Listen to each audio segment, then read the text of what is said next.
Hello and welcome back to the Stronger Than Steel podcast. My name is John Kier, and joining me as always is my co-host Austin Davidson. Heyo. Austin, we're gonna get right into it. It's season 2, episode 36, and the Steelers are now 3-2 thanks to, I guess, what could only be categorized or stated as a dismal loss to the Jacksonville Jaguars, 30-9 at home.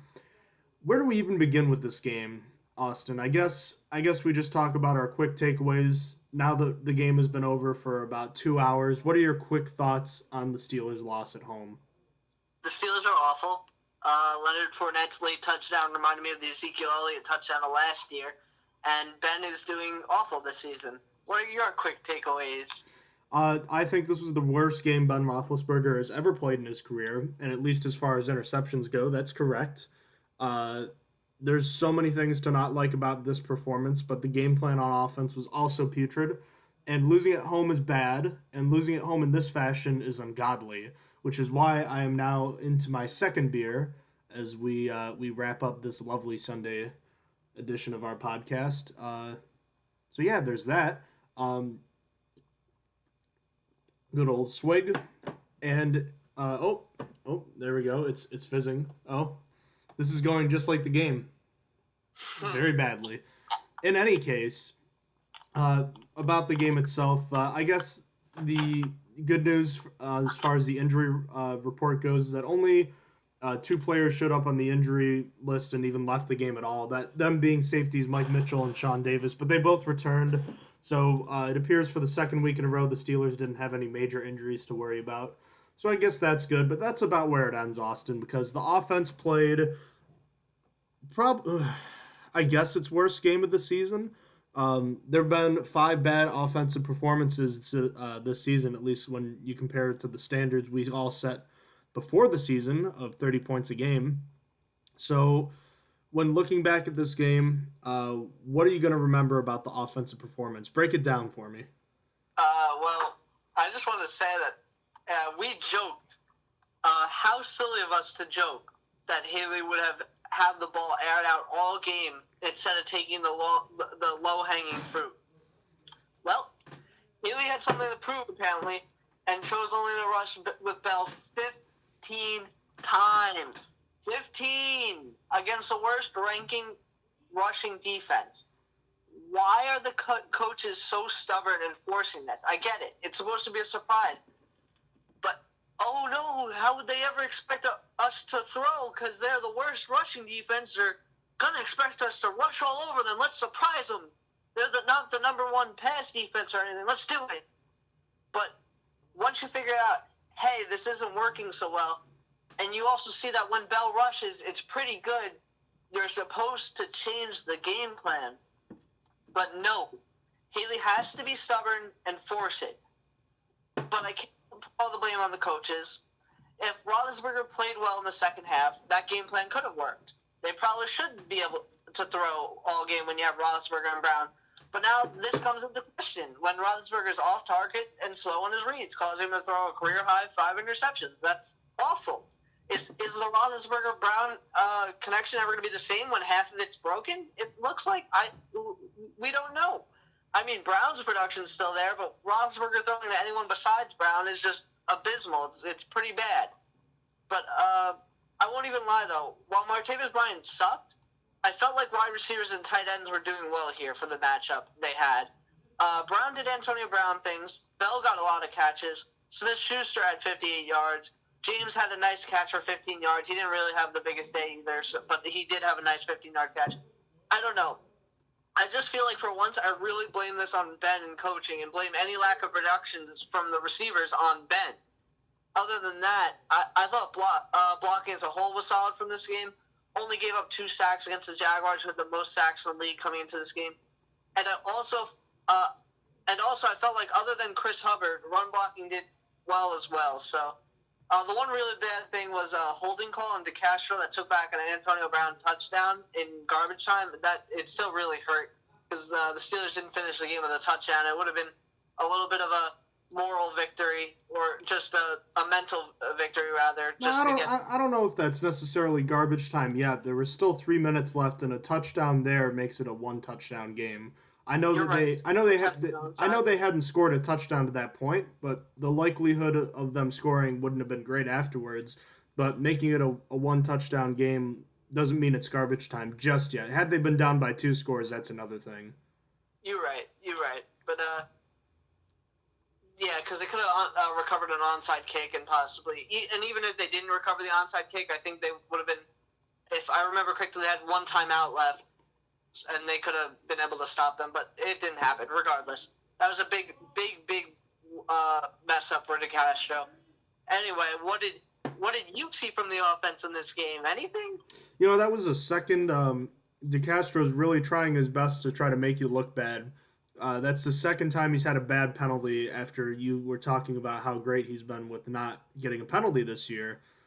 So that's got to be pretty disappointing, at least on your end. I know I'd be pretty frustrated after you praise a guy like that, and then here he comes and, here's a couple more penalties for you. But, whatever. There's a lot of places to look on this offense, and yeah, it's good. The blame is going to be put squarely on Ben Roethlisberger, and I don't know about other games, but in this game, he was definitely very bad. You could definitely talk about the coaching staff, as you said. 15 carries for Bell, 19 designed runs. There were 3 by Connor at the end and 1 end around by Martavis Bryant. That's terrible. You're facing the worst-ranked defense in the league, and it's mind-boggling that you wouldn't attack the glaring weakness in this defense. That in itself is bad enough, but this was a historically poor performance from Ben Roethlisberger with 5 interceptions. And you'd think that maybe after the second one, you'd try to start running the ball a little more. It was clear he was inaccurate today and was making poor decisions time and time again. I think it was that, remember the tweet I sent out that I believe Roethlisberger audibled out of a play on a 3rd and goal? Yes. I believe on that play, Brown was pretty much covered. I don't remember if it was Abuye, I don't know how to say his name, or Ramsey on the outside with him, but he was essentially out of bounds, and there was no room there, and Roethlisberger still threw it to him, and I did not understand that at all. The narrative about his poor play was that he was just shaking the rust, or he was trying to establish a reconnection with Martavis Bryant, or getting used to Juju Smith-Schuster, but after this performance, you can bet the takes are going to be hot, but they're kind of warranted, at least to a degree. Now that the Steelers' offense hasn't played well and he hasn't played well all season in now 5 weeks, the question has to be asked, has he lost a step physically, or is he just not there mentally? Have we seen the best of Ben Roethlisberger? Is he in a serious decline right now? Whatever the case may be, he has some serious soul searching to do, some answers or some questions to answer, and he's got to do it quickly. If he has lost a step physically, it's time for him to figure out how to play in a limited physical state. Peyton Manning did it. He didn't do it great, but the team won the Super Bowl, even if it was kind of in spite of him. He found out at the end of his last season that he basically just has to not turn over the ball, and he has to play smart. And I'm not equating Ben Roethlisberger's potential physical drop-off to that of Peyton Manning, because it's definitely not at that point, but I think there's a point to be made for adjusting your play as you get older and your physical tools start to diminish. Ben Roethlisberger has always been kind of a gunslinger. Maybe he's losing the physical aspect of that, but, I honestly don't think so. I mean, he seems to be physically fine. It seems like he's still throwing the ball with good velocity. It just seems to be, at least to me, like a decision-making problem, which he's had at times throughout his career, but it's never been this bad, at least since he won his 2nd Super Bowl. And beyond that, it's just an accuracy problem, which I don't really know what's wrong with that. I mean, it's not like he forgets how to throw a football. It's very odd, to be honest with you. So in that sense, I think it might be more of a mental thing, which we'll get to more of that in a little bit, but I don't know. It's just concerning all the way around, and the offense had a really, really bad day again for the 5th straight game. And Ben Roethlisberger, interesting to note, did throw for over 300 yards for the first time since, I think, the loss to Dallas in Week 10 last year. Actually, well, he did have a 300-yard game against the Patriots in the AFC Championship game, but first regular season game of 300 passing yards since that loss. Again, obviously not a good game despite the garbage time yards. So frustrating day on offense, and you don't really get too much relief on the defensive side either, because even though they kept the Steelers offense in it, they really didn't have much of a chance to do anything because the offense kept giving the Jaguars points. Oh yeah, Roethlisberger threw 2 pick-sixes too, so it's hard to play defense when your quarterback gives them 14 points right away. But beyond that, what else did you like or didn't like from what you saw from the defense?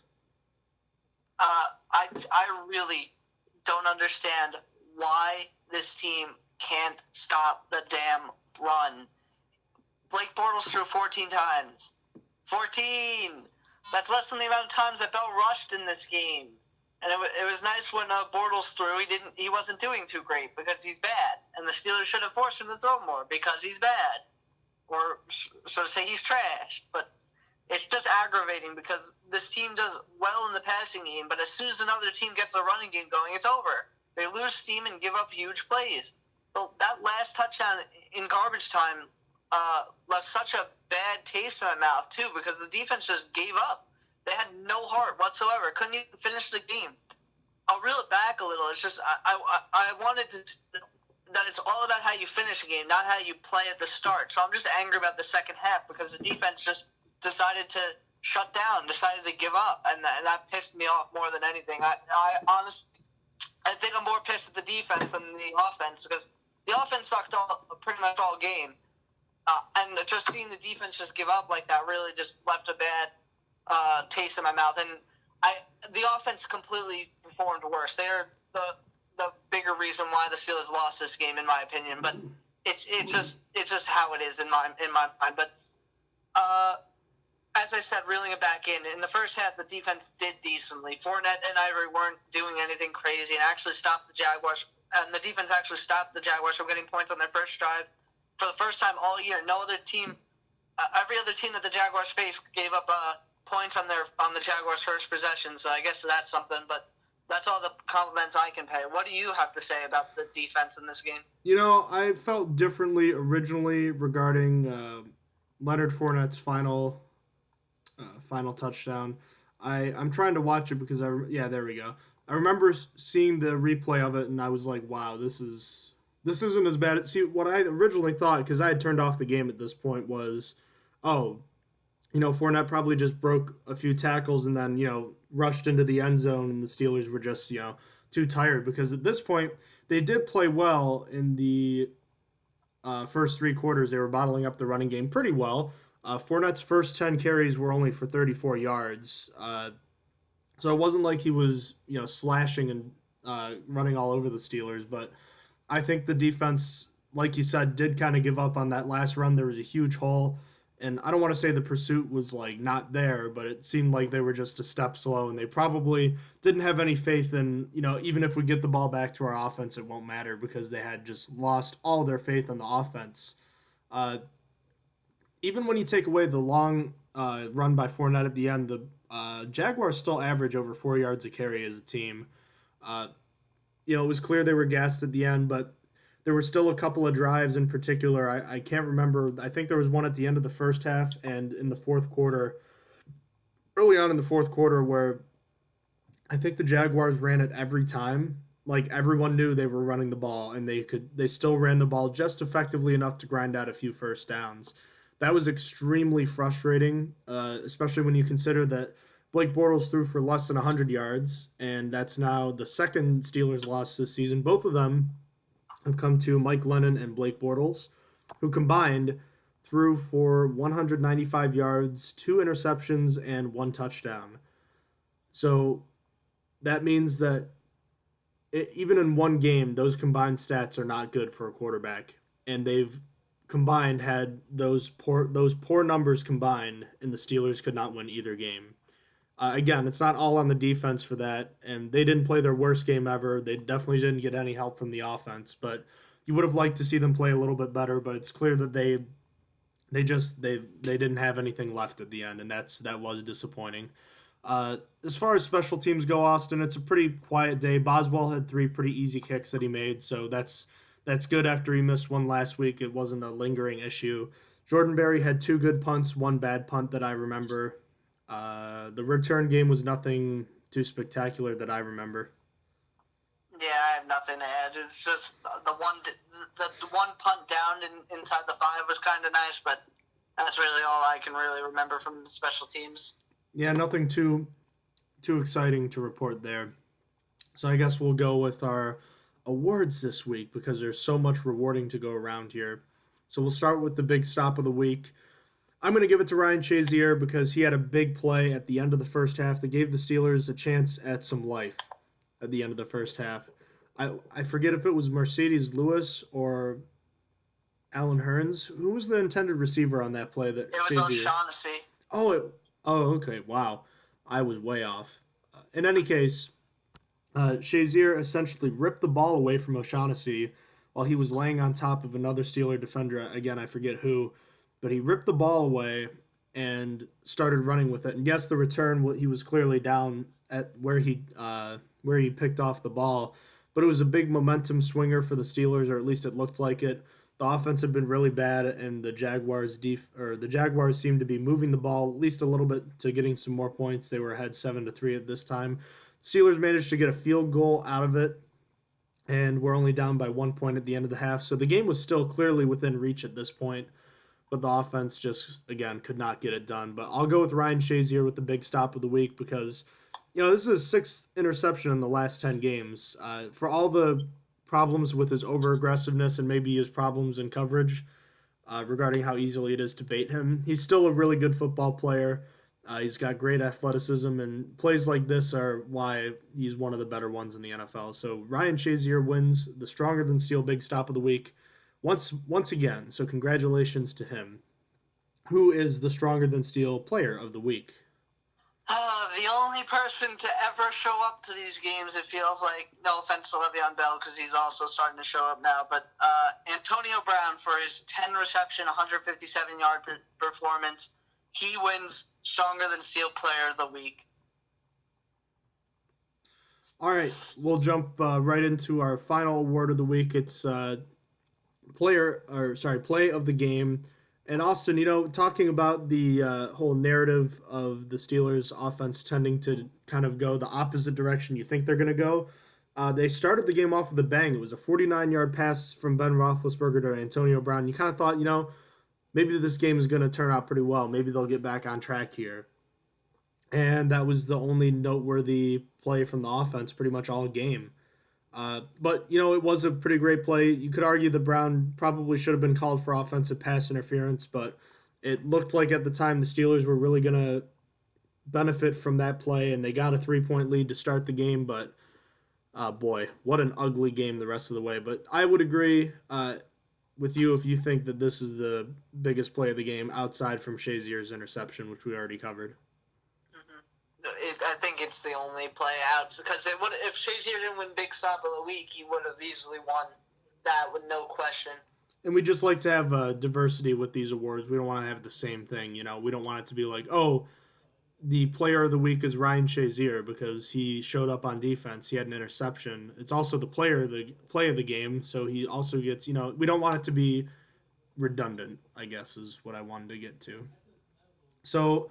Normally we'd go with the player who impressed and disappointed us, but because of the nature of this game, we're just going to go with winners and losers, maybe the more traditional route, but there's not as many winners to be had this week, but I guess there's got to be a couple to find, right? Who are your winners?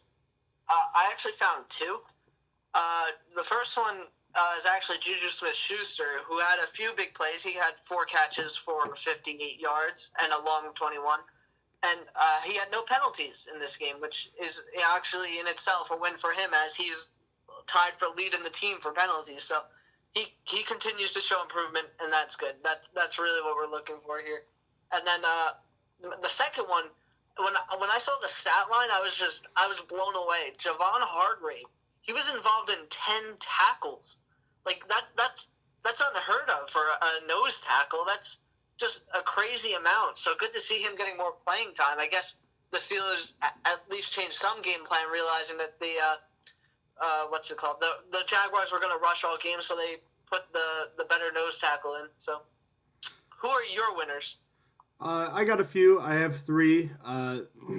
I'm putting Ryan Shazier down, and we already talked about why, so I'm not going to go into great length about it, but I thought it was a solid game from him, and I don't think that, aside from the long touchdown run, I thought he played pretty well. On offense, I have Antonio Brown and Le'Veon Bell. For Brown, it's just, what would this offense be without him? That's the way I see it. Is he's definitely the MVP of this offense. I mean, the Steelers probably, well, I can't say probably, but there's a good chance they don't win in week 1 if Brown doesn't make that acrobatic catch, catching 11 balls. He had a quiet game last week and in week 2, but, he was the man in Chicago and he was the man this week. And outside of him, Le'Veon Bell, yeah, I was tempted to call him a loser because of the coaching staff and him not getting enough touches, but I felt like even though his numbers weren't that great, it just felt like he made several big plays. And there were a couple times he caught some third down passes that went for first downs. And it felt like he's finally getting back into it in the passing game, which was kind of nice to see because even at the tail end of last year in the playoffs and early on in this year, he really hadn't been involved in the passing game. So it's nice to see him starting to get a little more involved, and hopefully that means some good things up and coming for him. On the flip side, who are the losers this week? Oh, there are so many, but I'm just going to pick 3, or I guess the first one is more than 3, but I think more than anything, I'm most disappointed with the coaching. Yes, Roethlisberger threw 5 picks, and that's awful, but he shouldn't be throwing that much when you have Le'Veon Bell. It's unacceptable, and I continue my hot take rhetoric that Todd Haley is the Eddie Lacy of coordinators right now. What pisses me off even more, in this game, the Steelers weren't playing from far behind until the third quarter, so there was no reason at all to force the pass. It was just awful coaching combined with awful quarterback play. With that being said, Ben Roethlisberger is the next loser. It's self-explanatory. I basically just went into it when I went into the coaching, and then my third loser, Artie Burns. I feel like I watched him chasing a runner at least twice and absolutely not containing the run. Not good showing from him. I will give him that he hit two wide receivers really hard on 2 different catches, which was cool. But other than that, the rest of the game, I thought he was doing terribly. But I guess I feel like that might just be on me. Maybe I just really don't like Artie Burns. I don't know. Who are your losers? I think that's fair, Austin. I felt like there were several times he was victimized when he could have played better. He celebrates a lot for making a tackle, even when it's giving up a first down. I noticed that. There's a ton of losers, to be honest with you, like you were saying, but I'll just name them quickly and I'll list why really fast. You already covered Roethlisberger and the offensive coaches, mostly the coaching staff, but I'll go with the offensive game plan. 5 picks, yuck. I already talked about it. 19 designed runs, 3 of them being for James Conner, and 1 was an end around to Martavis Bryant. Against the worst rushing defense, that can't happen. I also have Martavis Bryant. We've only seen glimpses of how great he can be for the most part this season. Yes, part of it's on the quarterback, but he hasn't been good this year either. Again, has not caught more than 4 passes in a game. Bud Dupree, he looked pretty solid all of this year so far, but he looked really bad, including getting stiff-armed by Leonard Fournette, and was pretty awful in several cases with setting the edge. He didn't have an impactful game as a pass rusher either, so he is a loser. And last but not least, the loser is diehard Steelers fans who watched the entire game, like myself, well, except for the last Jaguars drive. So I guess maybe I'm not a diehard fan, I guess. Congratulations to the likes of Austin and other diehard Steelers fans that tortured themselves by watching the entire game. Being committed is great, but this week it hurts a little bit more, doesn't it? It does. It really does. It sucks to see a loss like this. So, wrapping up this week, I guess a silver lining, if you want to call it that, is that there were only 4 penalties, so that's good. Except we already talked about the one on DeCastro that called back a TD, so that's not good. But should we consider it progress that they had less than 10 penalties? I guess. Having 10 penalties in the first place is awful. I guess 4 isn't too bad for a game, so I guess it's progress. I mean, I thought like 5 or 6 was considered like a lot. I thought 4 was considered average, but hey, you know what? Progress is progress. Ask me again about it next week if they manage to keep it under like 6 penalties. But it doesn't get any easier next week. The Steelers are traveling to Kansas City, which as of right now is the only undefeated team remaining in the NFL. So yeah, doesn't look good for them. But obviously, we're going to learn how much metal this team really has, how much Ben Roethlisberger really does have left in the tank next week. So at the very least, we'll know how much this team, how for real I guess this team is going into next week. So some news we learned about from Bleacher Report in the making of this episode was that Ben Roethlisberger was quoted as saying in his post-game interview that, and I quote, "Maybe I don't have it anymore." Austin, I don't know about you, but this is a very alarming quote, in my opinion. I have to agree, but I believe once he even thought of retiring, it was over. Once you get in that mindset that your career is over, it's done. You're ready to go. So it just may be true, and it may be time to look for the time after Roethlisberger. But that's an extremely hot take, and I'll wait for the halfway point through the season to make a complete judgment on this. Which the halfway point is only in 4 more games, so there's not many more to go until then. If Roethlisberger is still playing like this through there, I think it's time. I think if it continues this way, this team won't even make the playoffs.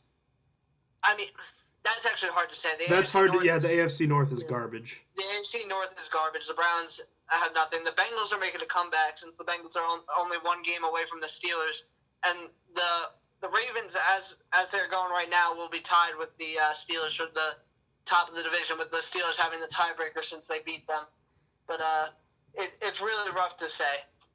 It's going to be bad. What do you think about Ben Roethlisberger's statement? Well, it's obviously quite concerning. It's clear that he is probably meaning what he says, and if that's the case, then he has doubts about himself and how badly he wants to play. That's a huge red flag. You know the old saying, if you're seriously considering and thinking about retirement, then you kind of already are. And maybe that isn't completely true, but the serious questions about his decline are certainly at the forefront of topics with the Steelers now. Again, I don't think it's a physical issue with Roethlisberger necessarily. I think this might prove the point that it could be a mental issue. And if, as far as an organizational standpoint goes, that would be really unfortunate if he can't turn it around, or he does pretty much decide to call it quits after this year. The Steelers are in win now mode, and in order to win, they're going to need their franchise quarterback to play the way he has pretty much for his entire career. Certainly since 2012, since Todd Haley arrived, he's had fantastic numbers. This year has been one of his worst numbers. He went from having 6 touchdowns and 2 interceptions on the season to now having more interceptions and touchdowns, thanks to not only not throwing a touchdown, breaking a streak of 45 consecutive home games with a touchdown, but he threw 5 interceptions, so he now has 7 interceptions compared to 6 touchdowns. He's had 1 season where he's thrown more interceptions and touchdowns. That was a season after his first Super Bowl in which he missed the opening game because of an appendectomy and also had a severe motorcycle accident in the offseason that nearly cost him his life. So, it was also his 3rd year in the NFL, so look into that what you will. This is concerning, but at the very least, I think you could say that it's not a physical issue, but it's also very concerning that it could be a mental issue here. And there's a lot to learn about Roethlisberger and just how committed he is in the upcoming week, and it's going to be harped on all week, whether we want to talk about it or not, but he has to play better for the Steelers to have a chance to win another Super Bowl. That's all I have to say about that, but elsewhere around the NFL, we have basically one big thing to get to. The Giants dropped to 0-5, and they had quite the plethora of injuries at wide receiver, didn't they? Yeah, Odell Beckham Jr. fractured the same ankle he hurt earlier in the preseason. Dwayne Harris broke his foot. Brandon Marshall sprained his ankle. And at the time of this podcast, we don't know the severity of Sterling Shepard's injury, but he left the game and never returned as well. So the Giants lost basically almost all their wide receivers in this game. The only other one that I can name that's actually not injured is Rodgers. I don't even know his first name. I think it's Eli Rodgers, actually. I think it's funny. I think they have another Eli Rodgers over there. But it's just really, really tough for them, especially when they're already 0-5. Like, the team is about to tank. They're doing what the New York Jets were supposed to do, and they are just absolutely losing it. Do you have anything else to say on the topic? Time to get the squad back together. They already have Eli Rogers. It's time to sign Kobe Hamilton and DeMarcus Ayers. See what they can do. But in all seriousness, that's awful luck, or I guess karma, if you want to look at it that way. Around the NFL, the 1 o'clock games, the Eagles crushed the Cardinals 34-7. I probably should have picked the Eagles to cover, but I don't believe I did. The Dolphins managed to outlast the Titans 16-10 without Marcus Mariota. Matt Castle with the start there. Yes, he's still in the league. The Colts dropped the 49ers to 0-5 with a 26-23 overtime win. The Panthers edged out a road win in Detroit 27-24. The Jets improved to 3-2 on the season with a 17-14 win over the Browns. And elsewhere in the AFC East, it's a three-way tie in first place now, thanks to the Bills losing to the Bengals 20-16, as I suspected they would. The 3 games going on right now. The Seahawks are up 13-10 on the Rams with just under 11 minutes to go. The Ravens are leading the Raiders 27-17 with 6 minutes to go, and the Packers just took the lead in Dallas, up 22-21, but the fourth quarter just started, so there's plenty of time to go there. Tomorrow night is Vikings at Bears. We already talked about that game in our preview episode. And the Chiefs are at Houston tonight for a highly anticipated showdown between Deshaun Watson and the Texans defense versus Alex Smith and Kareem Hunt. So that'll be an exciting game to watch tonight. But all in all, pretty interesting week around the NFL. And yet another disappointing game. The Steelers lose again. I don't know, Austin. There's a lot to think about and digest, but I almost think the Steelers just need to go back to the drawing board, at least on offense. There's a lot of work to be done, obviously, but is there any reason to think things are going to change? I mean, we kind of said no. We kind of said the same thing. The Steelers are pretty much done for. They are who they are when they lost to Dallas last year and dropped to 4-5, but all of a sudden they ripped off 8 straight wins, got to the playoffs, and made it to the AFC Championship game. It's certainly a different scenario now, and we're not quite at that crossroads, but this is definitely a big concern for the team, don't you think? I really do. I don't know. I feel like this is a coaching problem, and it won't be fixed until coaches either change their scheme or coach gets fired here, which I can't see a coach getting fired this season. So he doesn't need to change his scheme up or something, or just learn to use the right people in the right places. Someone who doesn't know football plays very well. I could have told you just have to rush against the Jaguars. I could have told you should have rushed more than 20 times. Couldn't tell you how, but I felt like that wasn't given. That was easy. So I don't know. I think, Austin, it's just a wild guess, but what did the Steelers do last year in their winning streak? They simplified things, they ran the ball, and played good defense. Part of it was the teams they played, yes, and they're going to play a really tough team this upcoming week, but at least on offense as far as that goes, because we know that's the real problem with this team right now, maybe just put an emphasis on running the ball. I think in hindsight we could say that it was a mistake to let Ben Roethlisberger, current mental state and all, probably lacking confidence, it was probably a mistake to put the ball in his hands 50-plus times in throwing the ball when he hasn't established a serious game where he's played well and has confidence to build on. I think the best way for Roethlisberger to have a chance, if it is a mental issue, obviously he'd have to figure that out himself, but if he does figure it out, it starts a game-by-game basis. Run Bell, do whatever you can to get him out in open space, get him some yards, and then let Roethlisberger kind of take advantage when the defense tries to gang up and stop the run. And it might take a few games. It might, maybe he won't be back to the way he ever was, but I think there's still there's still ways for the Steelers to, make a season out of it. It's certainly very early, not as early as it was, but there's still time for the Steelers to turn it around. They were 4-1 last year at this point before losing 4 straight, before winning 8 straight. So it's, 9 straight when you go into the playoffs. So it's definitely, it's not like this is the most pivotal point of the season, but there's definitely some soul searching to do. And I think they're going to have to do it in a hurry. But, at the same time, they tend to always play well in these big games. So who knows? Maybe we'll see something huge. The Steelers did, after all, we are only, 8 months removed from the Steelers having a big playoff win in Kansas City. So who knows? A lot of interesting things to talk about as we get into week 6 of the NFL season. But Austin, if you're all set for today, I am. I am set. Thank you. Alrighty, ladies and gentlemen, if you have any complaints about the Steelers you want to talk about with us, or if you want to just email us questions about the show or the podcast, email us at strongerthansteelpodcast@gmail.com. Check out our various social media pages. We're on Instagram, Twitter, and Facebook.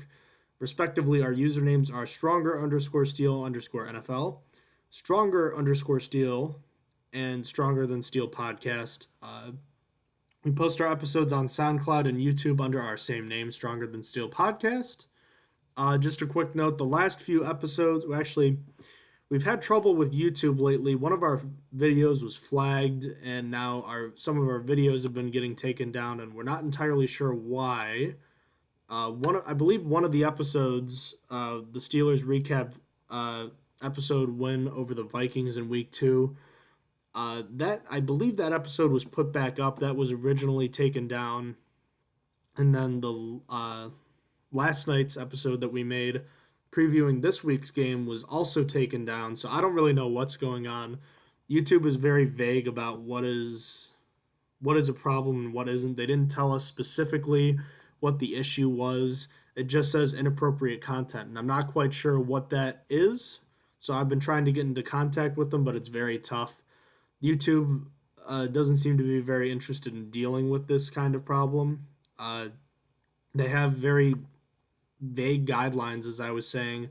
They don't really have anywhere you can contact them. I mean, yeah, you can send a letter, you can email them, but it's not like they're going to respond in a day. So hopefully we'll get that worked out, and I'd appreciate it because YouTube is where we have our full collection. I like posting to SoundCloud, but we can only post a certain amount of minutes. I believe it's 3 hours in total before we have to delete old episodes. So our entire library is on YouTube. We don't have it anywhere else. So I would appreciate it, and I know Austin would too if we can manage to get some help from them. But that is, that's something else we have to worry about in the meantime. But in any case, just a quick scoring update. The Cowboys have retaken a 24-22 lead over the Packers with just 11 and a half minutes to go.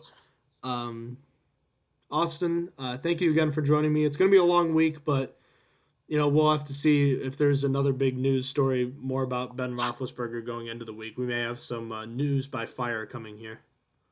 Oh, yeah. It's not going to be fun this week, I can tell you that. Nope. And it doesn't look good with the Ravens leading and the Bengals having won either, but there is still time for the Steelers to turn it around. So thank you, ladies and gentlemen, for joining us. Austin, thank you for joining me. And just a fun fact, next weekend I will be in Long Island, so we'll be doing an episode together, I'm sure.